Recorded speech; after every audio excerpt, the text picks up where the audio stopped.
Hello everybody and welcome to the Learn Dota 2 League Season 20, Week 1. Today, we're taking a look at how to train your Guardian, the Granola team, taking on Maledict Plague Theory, the GRaff team. With me here, well, it's I had a guy who was lined up to replace that guy whose name changes every week, but he had to miss this time. And so instead I got Kingfisher.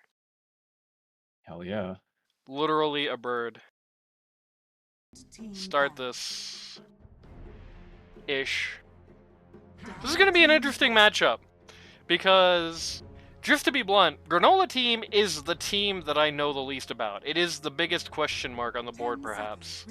I'm not really, overtly familiar with Granola as a player, as a captain. Couple of his guys, I don't really know that well either.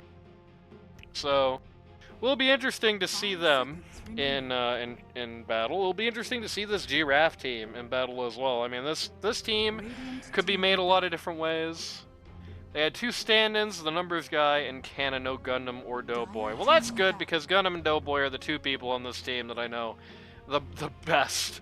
I don't really know Barrett or Kurisu, who is Nenny here. Don't really know them all that great, so awesome. Gonna be really without a battle this time as a result.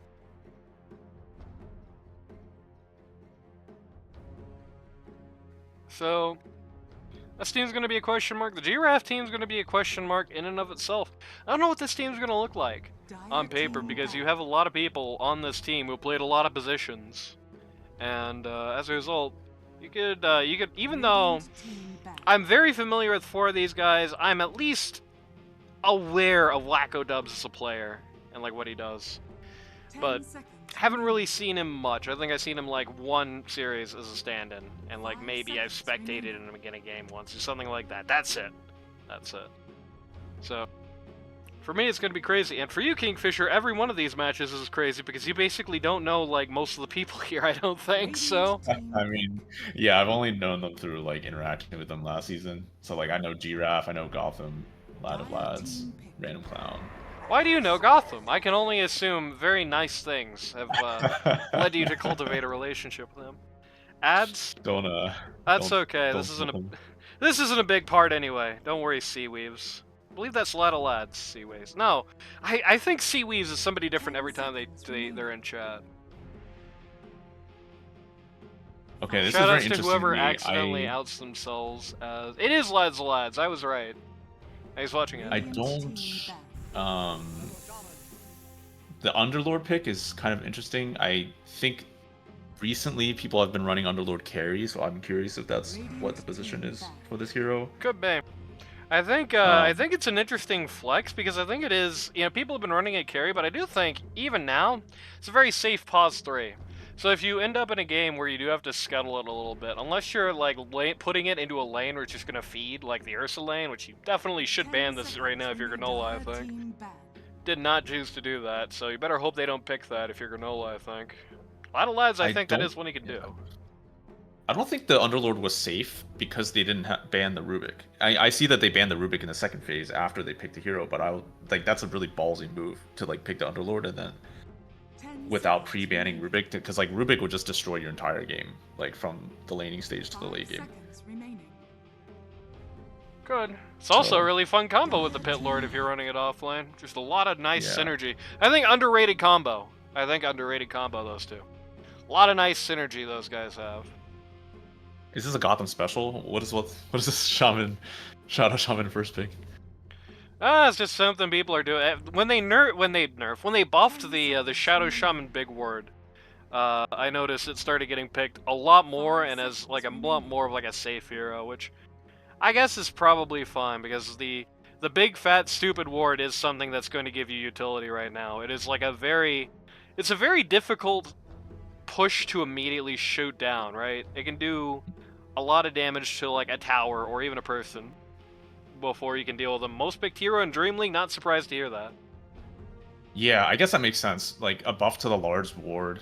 I think the large ward has some advantages, right? It's you have to do 20 hits to kill it, and it's dealing 100% damage while it's the whole time. That's the biggest upside it's always had, is it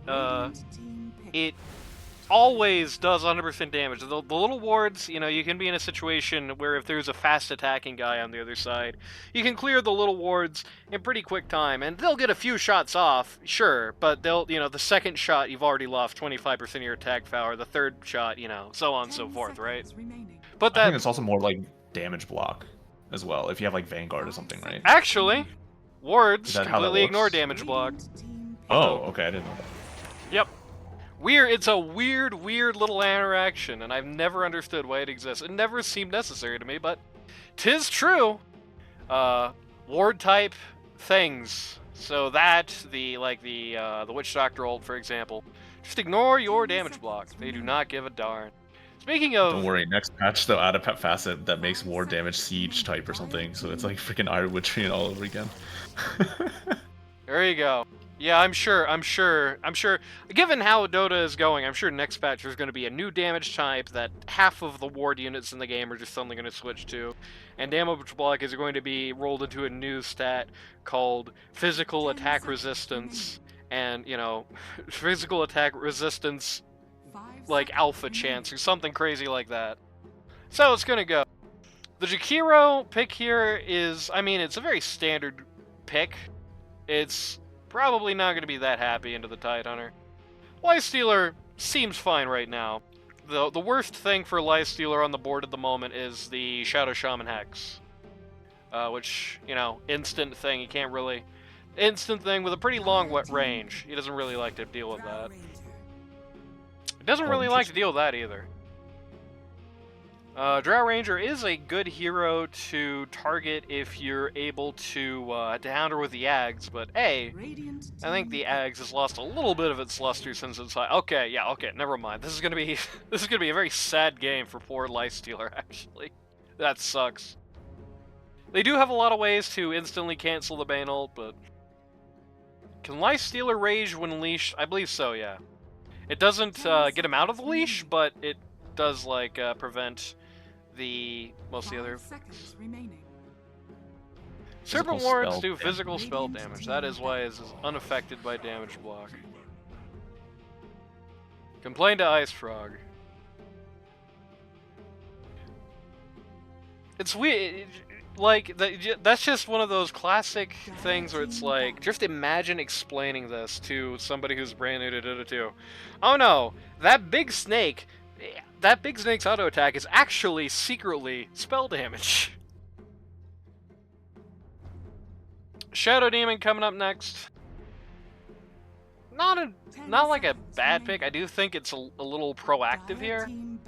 Can get some good saves if he's not in the Tide or Bane ult, so. I really like the Shadow Demon as a response to Bane. I just don't see it as like particularly valuable with a hero like Lifestealer. Well, Lifesteal illusions are pretty nice.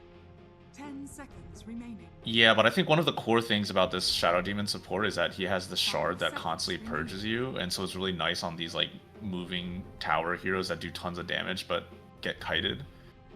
So I was thinking like, I think it personally has a good pairing with like Medusa. And, well, if you think about it in the context of this game, right? You do have a few things that are gonna like hit that Lifestealer from Fog once in a while, like the Shadow Shaman Hex or Shackles. The Drow Silence, maybe. I mean, you do sometimes get a pretty good ability to dodge that Drow Silence, but you're gonna have a lot of things. If you don't time the rage pretty well, or if you don't position pretty well, it might come in handy.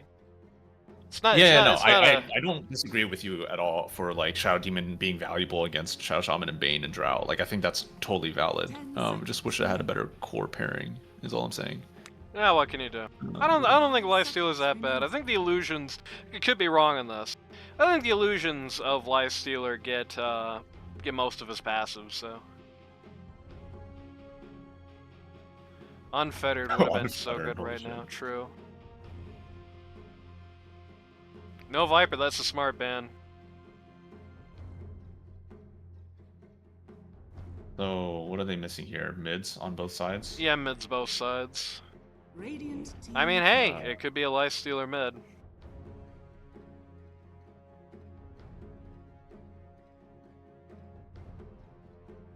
Dire team pick. Necro is the guy of the day for the Radiant. Wow, they picked Necro into Bane. That's crazy. Yeah, I feel like that's a kind of a weak pick here. Not only do you have the Bane already, you 10 seconds remaining. you also have not really scouted it that well for 5 bans. seconds remaining. There are definitely a lot of mids left in the pool who bash the face in of the funny little green guy that GRaff could opt to run with here. So I'm thinking Radiant. How do they start fights? I think their game plan right now looks like they want to just win the lanes as hard as possible and then close the map. But it seems almost impossible for them to actually start fights. Maybe like a Blink Shadow Demon disruption. I think this is probably going to be a situation where Radiant is going to look more to like skirmish, provoke Dire into a fight, and then counter-initiate on them.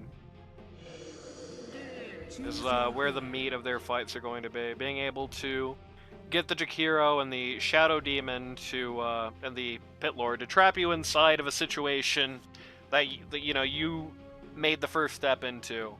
Get the Pit Lord Express for the global response. I think that's what they're really looking at as a lineup here, is more of a counter-initiate focused team, more of a like skirmishing type team, a little bit perhaps of a pick-off team, whereas Dire is going to be focusing more on getting the edge in these fights themselves. Poor Lads has to play pause 3 again. Oh, for the entire season, or you mean he's just standing in? He is his team's actual player. There's no stand-ins on this lineup. Always the bridesmaid, never the bride. That Lads. If Bane doesn't take the other facet, I'm pretty sure he's griefing.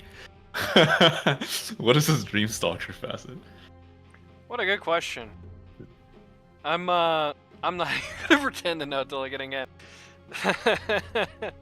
He has 3 facets. This one is like he hits people faster when he nightmares them, and then the other one is like when he nightmares, he can choose the direction that they slowly walk in, and it's just like there's so much outplay potential for the walking one that it's like insane. Like you can walk yourself up cliffs and stuff, so you can run away from a fight by like walking yourself onto a ward cliff, and like they can't hit you anymore and things like that. So I just see like virtually no situation where you should take the attack speed one. Well, Unless maybe you're playing Gotham core has game. some kind of cool plan. I don't know which of these two teams I favor right now. I think this Lifestealer versus Drow matchup is, in itself, I think that I would usually favor Drow. They set the LD2L level. I don't know how that goes at the higher level, but in the LD2L level, I would favor Drow in that. I think I also favored the Dire lineup, but for different reasons. I think, I think in LD2L, winning lanes doesn't necessarily always translate into like winning games. Whereas like at higher MRs, if you win lane, it's like really hard to come back because like people just play so well. So I think like what's most important is like having a very clear and easy to execute way. Like, how do you start fights? How do you win fights? Who do you target? And I think the Radiant team, it's like really hard to understand 30 that. seconds to battle. I think there is an understanding to it. Like I said, I do think there is merit. I have seen effective use of this strategy of basically like, what you're really doing as Radiant is that you're having a big fat guy, running at them, and then once Dire jumps on that guy, you call in the response. And I have seen success with that in LD2L before. That has definitely worked. You have 3 fat guys who all don't do any damage That's true. on Radiant team. Who's doing the damage? Hey, Lifestealer used to deal a lot of damage. I guess so. Oh, but I guess, is Lifestealer going Radiance? Because like, doesn't Necro also want to go Radiance? Who also wants to go Radiance? Necro. Ooh, you're gonna get flamed for saying that. I mean, what do you mean? No, people in LD2 will hate it when you do that. Okay. Granola Lifestealer is unbeatable. That's the important thing to remember here. True.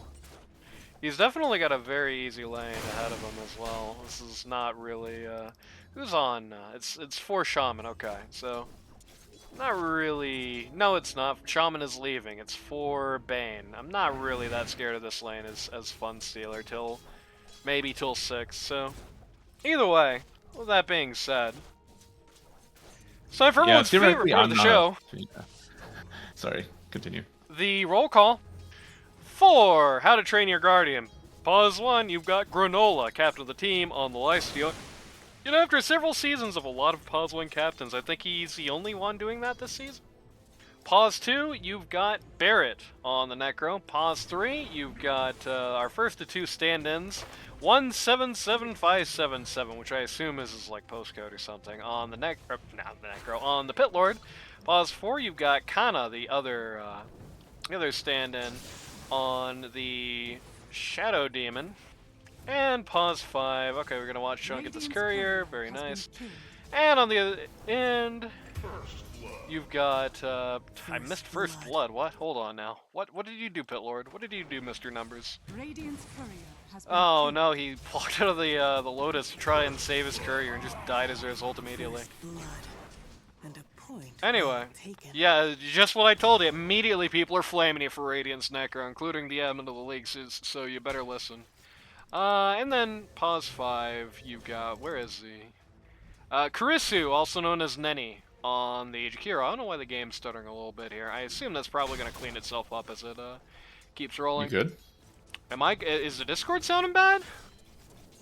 I'm not sure if it's on my end or your end, but you're back now. For a while, I didn't Oh, hear anything nice. from you. I assume that's probably some funny disk usage thing that was happening there. You know how it goes. On the other side of the coin, for what was this team called again? Something Plague Theory, Maledict Plague Theory, or whatever. You guys are in chat. What's your team called?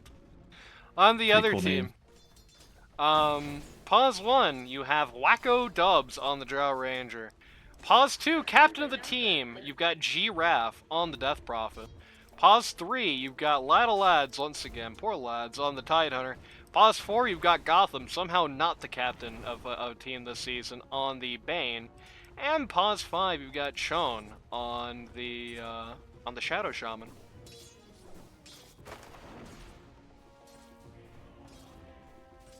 And, I think it might be Discord doing something fun to keep it. Either way, as previously predicted, once the people heard you talking about Radiance on Necro, the flame came out immediately. Somehow not a captain, says the guy who chose captains. I did choose captains. He chose not to be one, which is the crazy thing. Like, this guy has been captain every season. I mentioned before how when Harry Truman first played his rookie season of LD2L back in 1948, Gotham was actually the captain of his team already. Like, he's been doing it that often, but not this time. He did not want to do that. Has been killed. A little bit of a interesting skirmish here going on between the Shadow guys here, Shaman and Demon. Demon wins pretty decisively. The Drow actually almost dies there because she kind of positions herself in such a way that the Shadow Demon is also vomiting on her there, which is a little cringe. Getting pretty aggressive here. New co-host? Never heard of this guy. I don't know who this new co-host is, but shoutouts to Doughboy. Look, Doughboy, this is this game you weren't at. Very nice of Jakiro to take the Nightmare off of Lifestealer there, even if that didn't really impact that situation at all.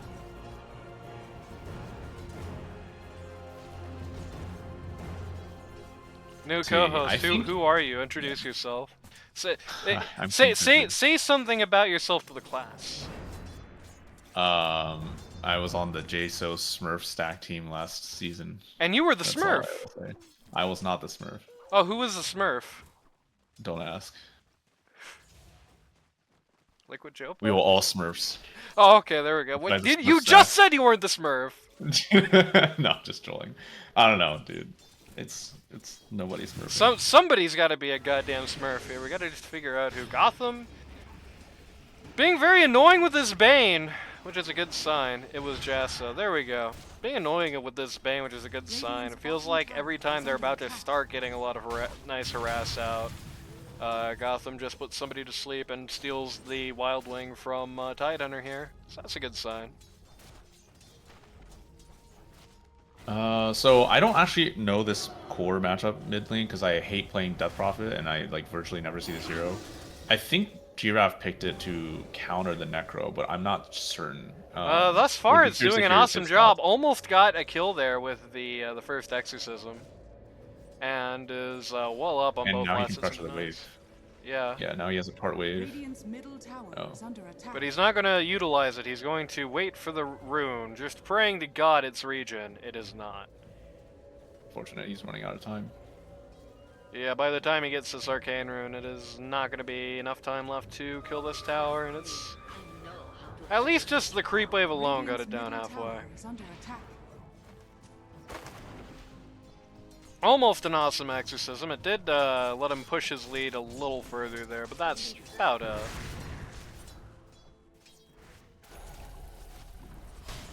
Nice Stealer, Jakiro down here. Jakiro's actually a little low at this point. I imagine it's just taken.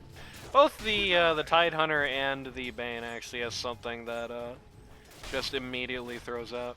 Actually, if you look at Gotham as a mad scientist, you know why he took this trade? This is like the Gotham ideology of doing things. What, trading in lane? Yeah, what he wants to do is he wants to use it. He wants to have the Tidehunter spit on somebody to break their armor and then nightmare them and beat the hell out of them. See what's going on up here. This is a bit of a crazy one. Both teams show up in their entirety to the Wisdom Room up here. The Shaman actually gets to take it before anything else happens. First kill on the Pit Lord here. Not looking good for the Shadow Demon. Very well timed use of the dodge there, as the rest of Radiant just kind of collapses on Drow and just annihilates her. This was still crazy favorable for Dire, I would say. Still favorable. I think maybe the if they wanted to make it even more favorable, perhaps the Drow, you know, that was very enemy territory. Perhaps once she got that first kill and the secured the shrine, probably should have just TP'd immediately. What can you do? Yeah. Hindsight is 2020, and that's like 5 years ago now. So. Although she didn't TP, the Shadow Demon would have disrupted her, right? Or like if she tried to. So. Well, hard to say. yeah, I guess he did use the disrupt on himself. So.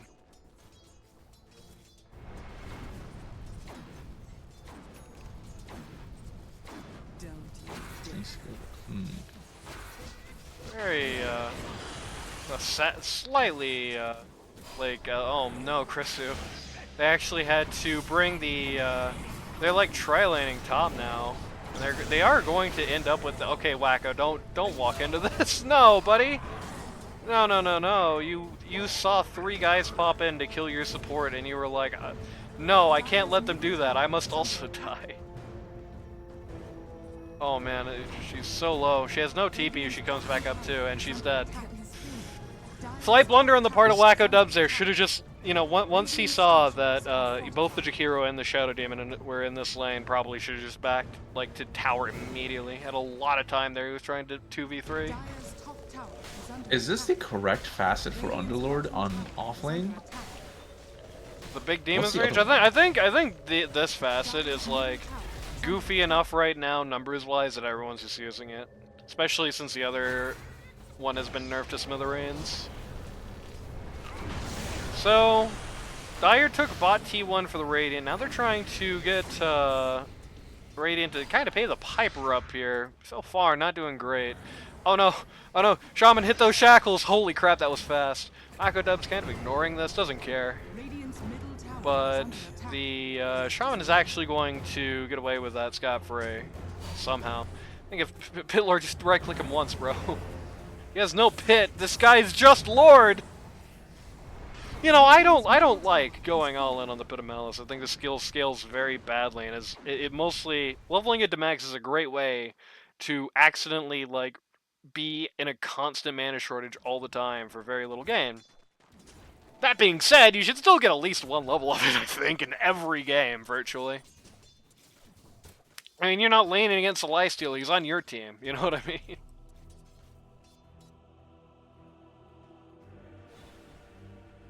Yeah, I don't really play enough Underlord to know what the skill build is. I assume he just put points into his passive for his facet. I think his facet probably scales Oh off no, his he passive. actually I is just wanna guess. going. He's just doing the traditional pit lord. I am losing lane no matter what, so fuck it build where you just go all in on Q. I mean, that seems to be happening. He is losing lane, right? Yeah. I mean, in this case, going all in on Q in and of itself is not the wrong thing to do. It's just not having any pit kind of sucks. And Drav's gonna get herself a nice little stack camp here. Not exactly sure who stacked it. I'm guessing probably the Dire. GRaff is now here. He's with EXO up, presumably just to get rid of this tower. GRaff has been going on the world tour recently, has knocked out the mid T1, knocked out the bot T1, is now looking for the top T1, which, you know, your Death Prophet, you better goddamn be doing that, right? Unless you're a million miles behind. Right now they're up. Look at the net worth chart here. Necro did actually manage, especially after that big scythe kill on Drow, did actually manage to turn things around a little bit. He's not ahead, but he's at least on pace with the DP now.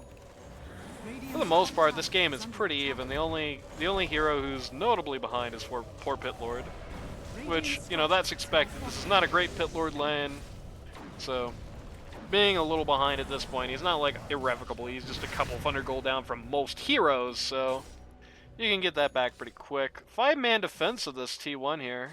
They are actually going to get the deny out. Top tower has been denied. Better to get to deny than to lose a tower, but you're probably still not feeling good losing all your T1s in 11 minutes, having taken 0 towers yourself at this point, or even, like, they haven't even damaged any towers yet, so.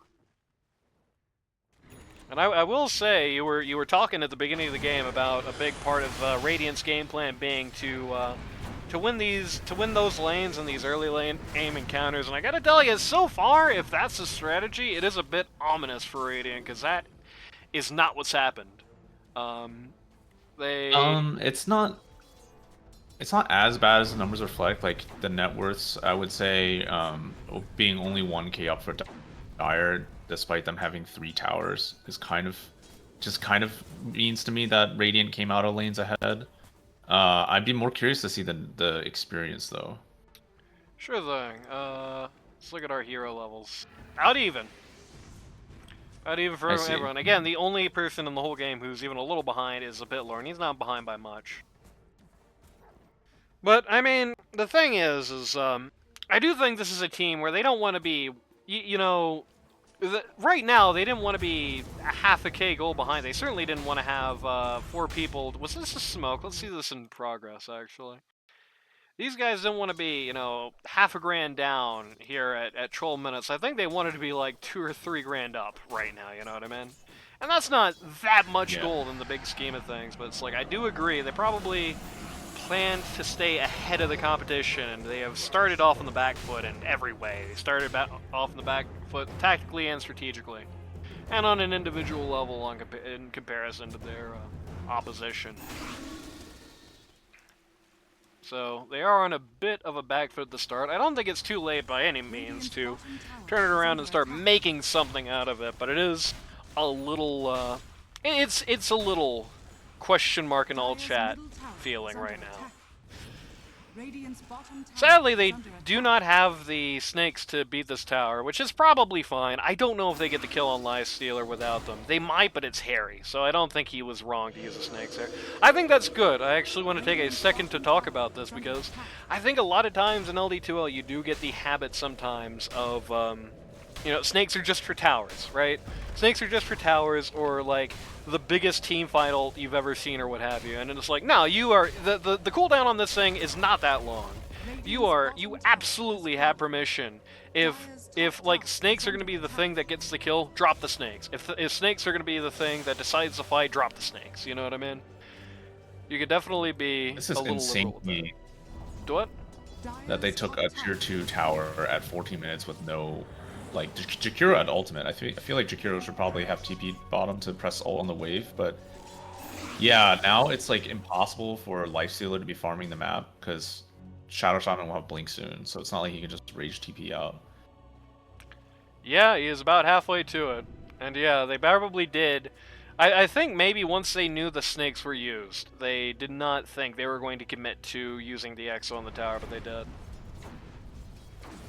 Which, Can you check this Necro's items? I think he's still building items. Radiance. No, he's not. He was Oh, never he's not. building Radiance. In fact, nobody is building Actually, Radiance in this game. In the very beginning of the game, I saw when you're going through roll call, he had Radiance queued up right after Brown Boots, but There you go. obviously that did not happen. If he had built that, then both GRaff and Greg would be flaming him in chat right now. Instead, it is going to be the Lifestealer who is. Ugh, that's not the nicest for him to be sitting on at 15 minutes as Lifestealer. Let me think. What's that going to be? It's going to be like.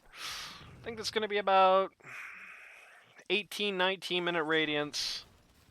So it's hairy right now, but he should be fine. If he farms like at some point effectively. at some point the Shadow Demon's gonna have to follow the Lifestealer around to bail him out if he gets like Blink. Hex. Shadow Shaman's following this Necro around. Necro, you should have probably hit your W, my friend. Hit your W, there we go. Man, it took a long time to come up with that solution. That could have been a good go, but Dire was not really ready to take it yet. I don't like this like little positioning they're doing right now, I gotta say.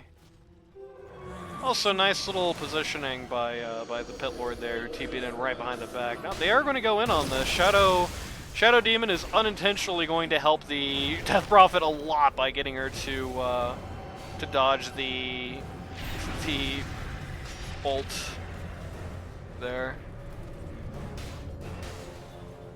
Oh, nice. Underlord got Blade Mail to counter the Death Prophet ult.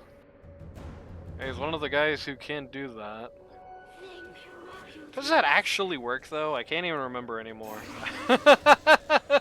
I remember think so. in the patch where DP was like the big bad bastard that dominated the entire game, I remember I did a lot of testing to conclude whether or not Blade Mail actually was the thing to do or not. But sadly, that was several years ago now, and I can't remember the result.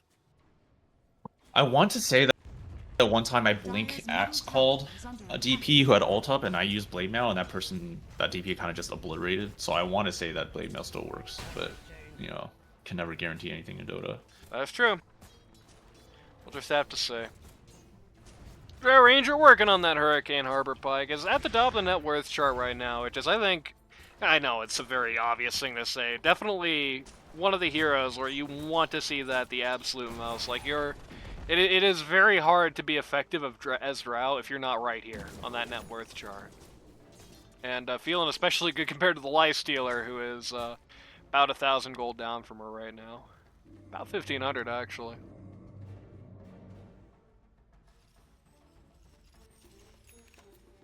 Looks like it'll be about a 19-minute Radiance actually, maybe even 20. But he is going to be doing his S&Y yet. Might be a little longer if the Dire catch him here, though they are once again a little split up.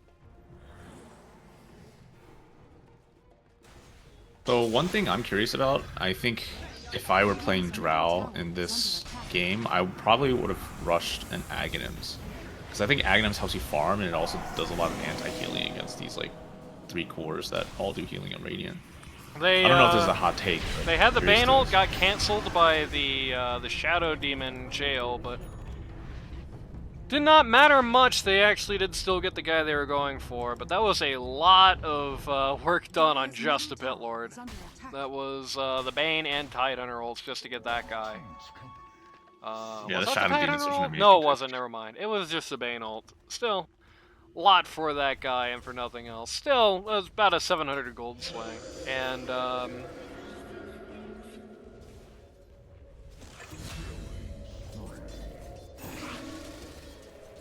meanwhile, their pause 1 dies. Wait, was that you pinging on the? Yes, it was. I saw Why? GRaff ulted to kill a Jakiro illusion as DP, and then I bad pinged it. Oh, okay.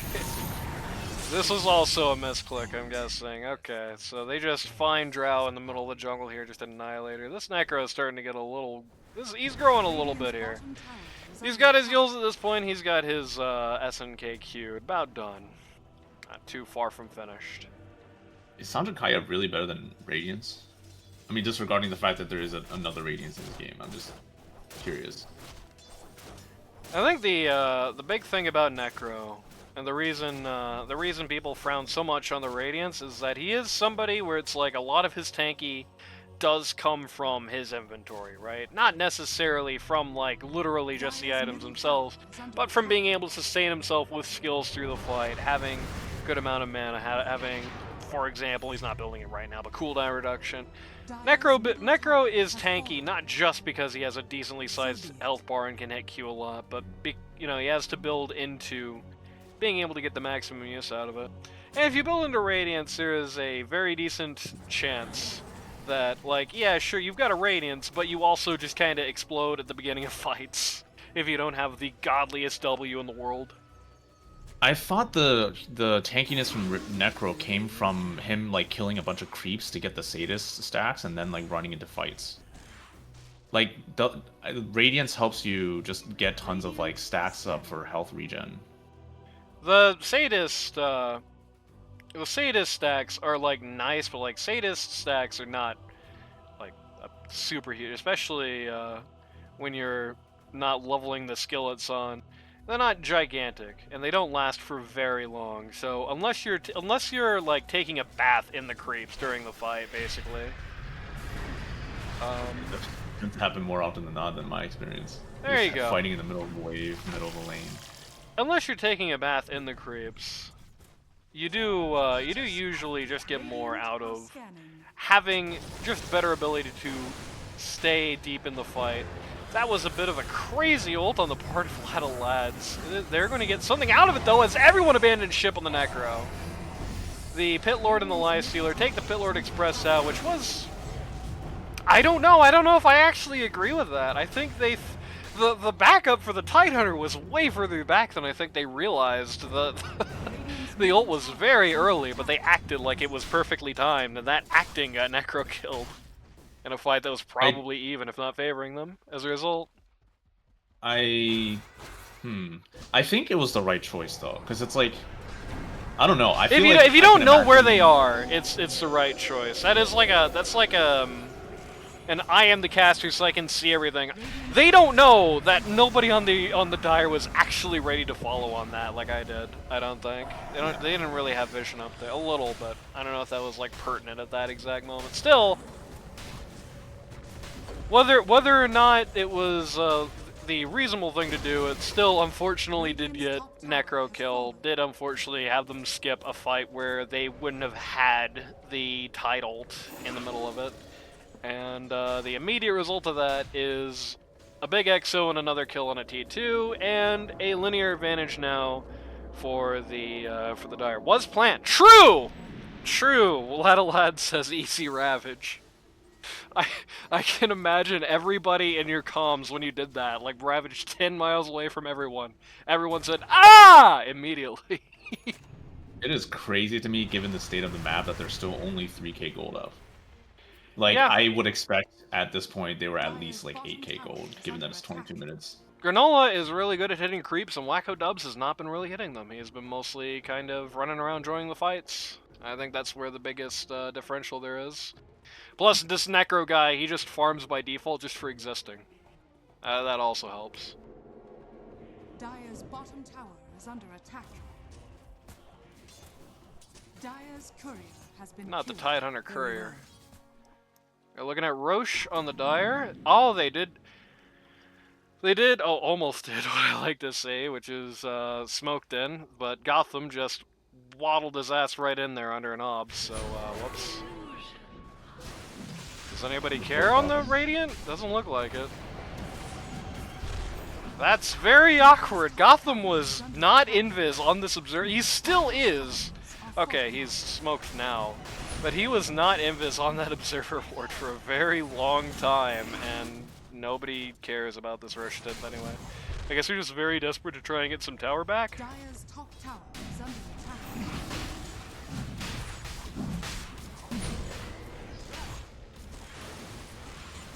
Pay attention to your vision, fellas. Don't do what Gotham just did and just TP into 5. That's crazy talk. So they kill the Bane immediately. Uh-oh. That's really bad. Drow just TP'd right onto a lot of pain. The Ravage, though, very good. Going to bail her right back out. That Pit Lord is starting to look a little sad. That is not Pit Lord, but whatever, who cares? Hey, take the Pit Lord, take the Jakiro, save the T2. You should always be fighting if they're TPing in to defend a tower. Like that TP in to defend a tower. Not talking about the Bane thing, because that was just like way too early, but just in general, people... I don't think people appreciate the fact that like when you TP onto the same tower, each additional TP takes an extra second. Like that's actually huge. It just means that you can't defend towers like this carelessly. Radiant definitely were in a position where they could have punished the Tide Ravage, they could have punished the Drought, but I guess they chose not to. I think the problem is that so much of their team fight is locked up into the Pit Lord right now, and that guy just ate it immediately. Like, by the time the Ravage stun was done, he was done. It was kind of but it was still like a 4v2, right? Or like a 5v2. I don't know what the other two heroes were. I mean, maybe there's... And also she has Aegis as well, so... By the time Drow is dead, everybody is going to be there. So you've lost the Pit Lord, and your game for it is Bane, and probably not the Tide. I don't think you're killing him in that time. It's a pretty tough one. I think the Necroscythe would have killed him, but yeah. Maybe. I don't know, I'm just saying that was like the best opportunity Radiant had to turn this game around, and they didn't take it. Could be. They had pretty good positioning on it. I think the Ravage was very well timed, and I do think there was a little bit of perhaps a panic on the part of the Lifestealer and the Necro on the back of it. But I do think Dire did play that fairly well for as far as things went. Kind of split pushing as Dire's looking at their T3 here right now. They have Exo for this. Granola is cutting this wave. Well, Granola is trying to cut this wave, but the wave decided we will not be cut today. I'm sorry. They're just gonna melt Jakiro. This guy just ate it immediately. GRaff is really far behind the lines here. Good, very quick stun by the Shaman. Oh man, this DP. Another very good Ravage is gonna change things here very quickly. Great, not only a great Ravage, there's a Necro Scythe on the Tide Hunter. Not only a great Ravage, a very good silence from the DP follow up there to stop them from dealing with the Bane ult. So, if nothing else, even if they don't actually finish this tower here, which is at least a possibility that they don't do that. Drow's got Drow, my brother in Christ, skill is made for what you're doing right now. No, Wacko! No! Don't walk up there! Use your shard! Yeah, this all happened because the Jakiro died prematurely. If he was up and was able to put down a Macropyre in the creep wave, they wouldn't have been able to go high ground like this. Damn, big Jakiro flam. I'm telling Carissa you said that. It's a positioning problem. Nothing major. It's a Easily positioning fixable. problem. Radiant's middle tower has fallen. Though I will also say, I do think you are discounting a little bit that the Dire did play that go uphill very well. Just the moment they had, like, you know, there is a fault in going out of position, but there is something good in the way that the moment you had that go out of position there, the Dire hit it. Wacko, okay. You did have the Dire punish it very effectively, very quickly. We're gonna see probably the Shaman, yeah, very dead looking Shaman. Hear Necro noises down here. They're going for the no, Wacko, this is the wrong time for this. There goes his Aegis. This is probably double death. This is definitely double death. If you guys don't get him here, okay? Yikes. Wacko Dubs definitely has something to work on a little bit in terms of that puzzle and positioning. It does definitely feel like you don't have to play completely heartlessly as a pause one. You know, Randy's not here today, so you can say that. You don't have to play completely heartlessly on pause one. You can be a little helpful to your friends. You can think of them first once in a while. But there is something to be said for, you know, you are the guy, right? Especially on a hero like a Drow Ranger. That's a classic you versus the world hero. You are the guy. And there have definitely been a lot of situations in this game where Wacko has put his life on the line trying to save his support, and then also died as a result. Just turned 1 death into 2. And that is not great. It's good to do that when you can. It's good to take advantage if they like overextend going for a support if you can. You know, it's again, not to say never do it. But there have been a lot of times where it's like, this support is very dead. Here's like 5 guys who are about to jump on Bane, and then Drow Ranger like walks over and puts up her shard or something to try and get the save. That ain't great. 4-man smoke by the Dire here. Yeah, so that situation in the Radiant Triangle, I'm curious when the Tidehunter had left, because one rule that Jason and I had with our team last season was that like, if we were like pushing and then we decided to leave, if like one person decided to leave, then we all TP'd out at the same time. So it's just like very curious that the Tidehunter TP'd out, presumably to push the bottom lane, and then like 3 people stayed. Yeah. Yeah, it was an overstay to begin with, as you said.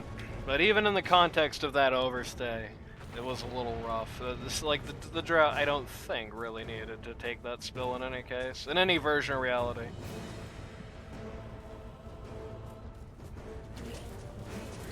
If you're gonna do the wrong thing, at least do it right, you know what I'm saying? That was allowed Lifestealer to actually take first place. Yeah. If you're gonna do the wrong thing, at least do it right. I mean, that's like asking people to perform under pressure, whereas you could just avoid the situation entirely. It's asking people to perform under pressure. I mean, you know, David Bowie and old Queen, old Mr. Queen, as they called him. They did that pretty well, I think.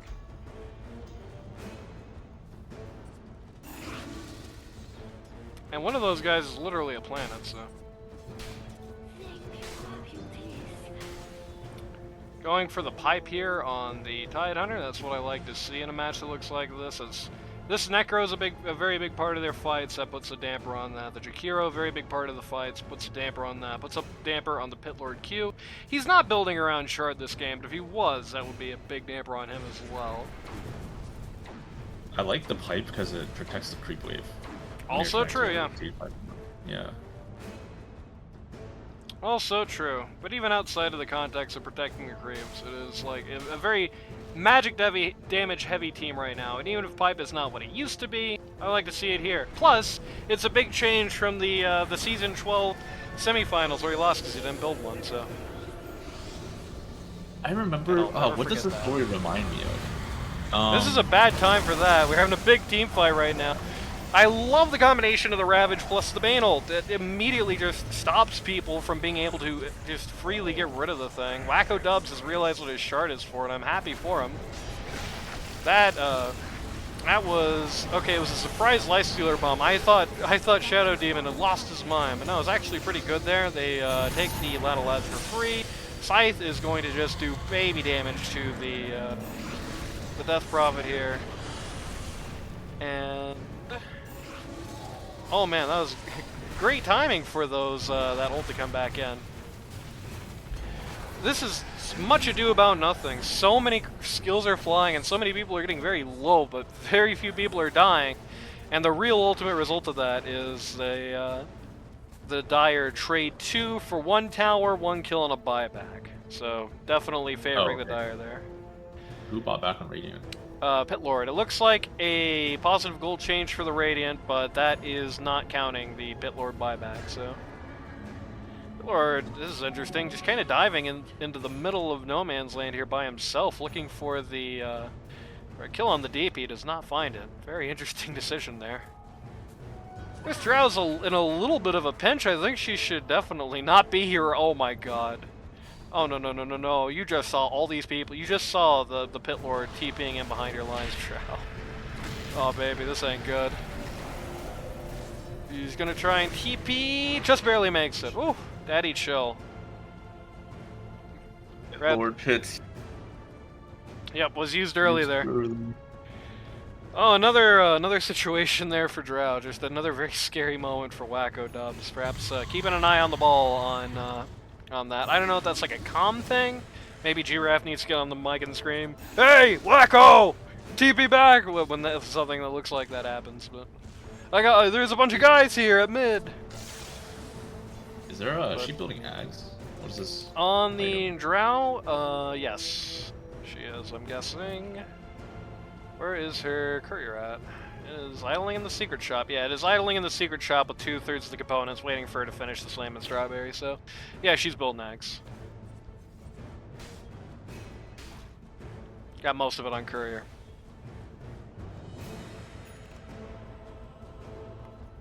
Speaking of Ags, Ag's now up on the Shadow Demon as well as the Bane. So we have the funny purge, which actually could be a pretty decent power spike here. A lot of these fights have been going badly because you have a bit of a jump scare where you have the Ravage plus the Bane out coming out at very similar times, both trapping somebody and like ensuring it's very difficult to actually save them. You know, one skill can only do so much, right? But now you've got the purge, which if used well, and they're going to need some good vision in order to do that. It's better to know when the pain is coming than have to guess in every case, but should be able to help make that a little bit better. They're smoking here. They were going to smoke in a Roche, but they actually saw people in the Radiant Triangle here. But by the time they're going to get here, the Radiant are actually gathering in their own base to smoke out themselves. So, whoops.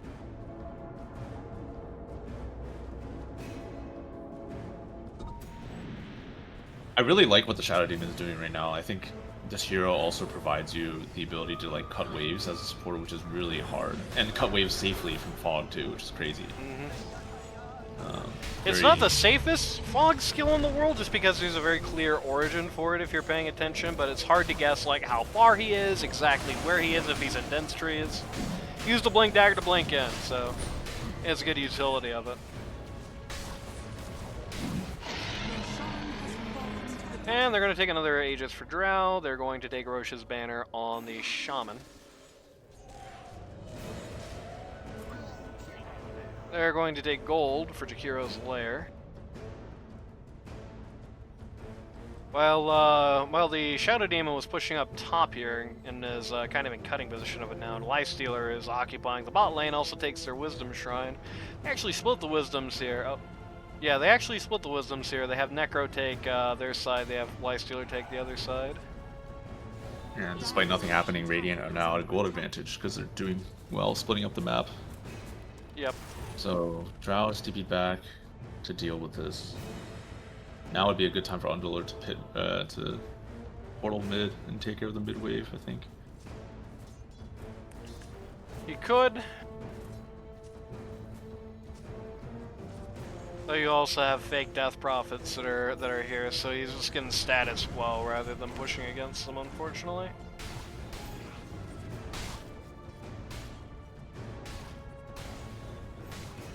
I don't think Radiant realized that the Dire have left this area at this point. I think the Radiant thought they were still there. So, you notice nobody was going in on the fake death prophets, even though they were totally alone. Radiant does have some vision, but at this point it's very defensive, basically just covering the immediate exits from the base. They got Exo, they got the Shamanal, which is just coming up immediately. Lifestealer is going to use his rage to get rid of the Roche's banner. And he's going to get leashed for it, which super sucks. He's going to have to stop and wait for a minute to just get rid of that. He was trying to deny the tower there, I think. Oh, now GRaff is in an awkward position. Yeah. They do get a nearly full Bane ult off on him, though, so he is going to have to go back. They were just kind of guessing where... It was almost Bane away, I think, because Gotham was actually sitting outside here. They were just kind of guessing exactly where he was and getting rid of him there. That's the Pit Lord dieback. The Lifestealer, very low at this point. He has 30 HP. He is dead. He got sniped on the rebound there by the Drow. She actually went under T4. It was a very dangerous move to get rid of him, but was willing to tank it with the Aegis, which I think fair enough. Yeah, that was the Drow Ags in action in this fight. She was stacking so many hypothermia stacks on these people that they couldn't heal. That was really clever in a way, using the Bane Nightmare there to wait out the Ice Path. And yeah, with that, I think that's about the ball game. First Rex going down. Oh, they're just going to move up here to mid. Creeps just pushed in top Rex. Going to take the Megas here. Oh, and not calling the G's. Not willing to go home yet. Radiant's middle barracks has fallen. Dire now have mega creeps. Shadow Demon valiantly vomits on the Drow Ranger. They're going to take the Shadow Demon, but Jakiro is just waiting in the fountain ready to do the save, so they don't get to do anything with that. Gotham just lost a Blink Dagger, that sucks. Good thing for Gotham, this game isn't really competitive anymore.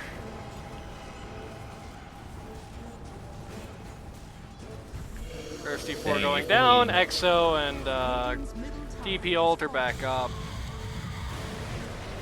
They're going to farm the fountain a little bit here. They've got the Bane ult on the Lifestealer. Just immediately gets canceled by the Shadow Demon save, but Lifestealer, okay, very last second gets inside of the Pit Lord here. I thought Drow was doing the basal was happening. Not actually the case. Going to kill the Pit Lord again. Going to pop the Drow BKB to do that. I think that's the no, that was the 7. Pops the Drow BKB there. That's the 7 seconds. That's going to get rid of the Lifestealer, who is dead for good, has no buyback. The rest of his team is back up though. Everybody else bought back at this point. Radiant is down, or Dire is down the Tidehunter. If there's any hope of coming back, it's going to be predicated on that fact. But Radiant's ancient without the is Lifesteal, I don't know if anybody even feels like they got it at this point.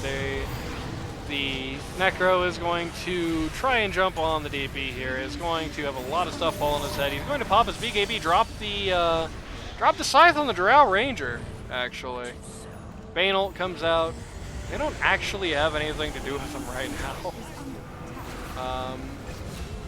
Though he is going to actually going to get pretty much all of his HP back. Never mind. One more fight between the DP and the Necro to end things off here, as DP just ignores everything and just, oh my god, they glyphed the last second of the Ancient. Wacko Dubs called the GG, but that doesn't count because he called GG with the thought that the Ancient was going to explode. That would not, I don't believe Buttery Greg would count that as a GG for the Dire, considering they glyphed with a fraction of a health on it. Genius. What a play that would be, though. The best abuse of the rulebook we've ever seen. So, overall, troll glyph, true, it really was. Troll you, troll the casters, troll everybody. Troll his team, really. But, yeah, How to Train Your Guardian first game here. Really, for everyone on this team, I don't think a single person on this team has been in LD2L before. Right now, like the other two guys, Gundam and Doughboy have, but I don't think anybody on this team has been in LD2L before, and it was not the nicest introduction for them. Got rolled over by 4 regulars, Wacko Dubs.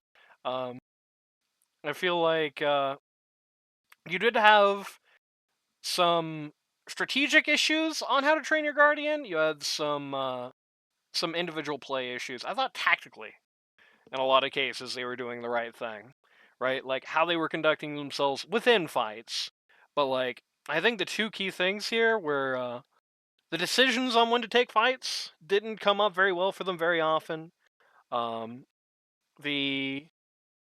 Some of the positioning within the fights on like the individual bases, like you definitely did, as you mentioned, Kingfisher, you definitely did have some fights where somebody was just, very forward at a very awkward time and just suddenly got snapped out of existence by somebody on Maledict Plague Theory. Hey, I was right. You did have some of those instances, especially kind of in the middle of the game, especially unfortunately on Kurisu, who you can't get him that much for it because this is the aforementioned Guardian. This is one of the lowest MMR guys in the pool this season, so you can't hit him with a hammer for it. But you did have some miscues on the Who's the Guardian? Jakiro. Oh, gotcha. You know, some miscues on the part of the Jakiro, stepped out of line a lot. I did think outside of a few issues which I already harped to death on, poor Wacko Dubs, on the Dire, I did think it looked like a good solid outing for them. I do think, that being said, this did look like a who won? Good question. That being said, this did look like a organization mismatch more than anything. I think it felt like Maledict Plague Theory had a solid idea of what their team was supposed to do and how to put that together, and it felt like Granola team was 5 guys who had never played with each other before, which is fitting enough because Granola's normal team without 2 stand-ins has never played with each other before. Whereas, like, everybody on oh my god. Gotham Grok just deployed their very first sub. Shoutouts to Gotham for the sub. Big thanks for that. But everybody on this Maledict Plague Theory team has played together before, so it does definitely explain, I think, the communication issue perhaps. GRaff to follow. 1889 just deployed their very first sub. Big thanks to you as well. Okay, if I cast your game and you win, apparently it makes people subscribe. I'll have to keep that in mind. But shoutouts to you as well. It looks like a coordination difference. We need one more. Oh my god, I forgot to get rid of this stupid thing. The hype train's rolling, I guess. I ain't doing a topless stream, sorry. I ain't even doing a copless stream. But yeah, communication difference I think was the biggest factor. I think Granola personally played a lot of this well. Again, maybe not great calling on when or when not to take some of the fights, but Granola personally played a lot of this well out, I think. Brad did a pretty good job. He's not like super high up on the MMR rank either, but you wouldn't really know it from his performance this game. Thought he looked good, but coordination issue. We'll see what happens in game 2.